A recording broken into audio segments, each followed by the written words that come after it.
Alors, il faut quand même voir aussi que le premier tour, c'est une chose, mais il va y avoir un deuxième tour. Et là, le deuxième tour, eh bien, le scénario que nous avons prévu dans la faute du Bobo Josselin est toujours d'actualité. Si c'est Hollande qui l'emporte, lisez la faute du Bobo Josselin et c'est l'horreur absolue.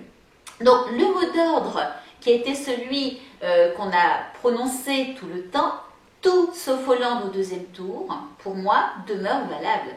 C'est-à-dire que je ne vois pas d'autre choix que de voter Sarkozy, non pas pour Sarkozy qui risque de faire la même politique que Hollande, mais tout simplement parce qu'il y a, pour le moment, à l'UMP, des gens beaucoup plus respectueux de la France qui n'iront pas voter absolument tout et n'importe quoi comme la gauche. Je prends ne serait-ce que l'exemple du droit de vote des étrangers. On peut compter sur l'UMP pour que ce ne soit pas voté.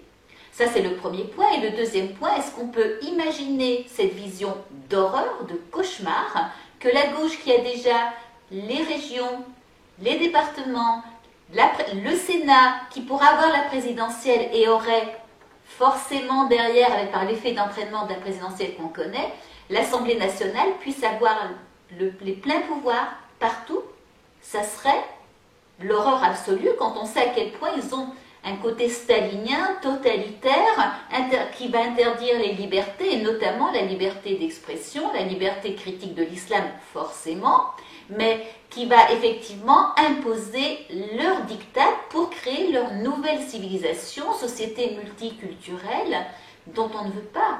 Même si les Français, par défaut d'information, je crois que ça sera comme le deuxième terme, il faut dire que bien sûr on n'est pas content, mais on peut se dire que beaucoup de Français se laissent manipuler, ne connaissent pas, ne savent pas, ne suivent un petit peu ce qu'on leur dit, et il n'empêche qu'au fond d'eux, ça n'est pas de ça dont ils ont envie. Et on le voit très bien par un certain nombre d'autres sondages. Alors, je crois que actuellement, les patriotes ont plus que jamais besoin de se rassembler, de s'organiser, d'adhérer à des associations qui résistent.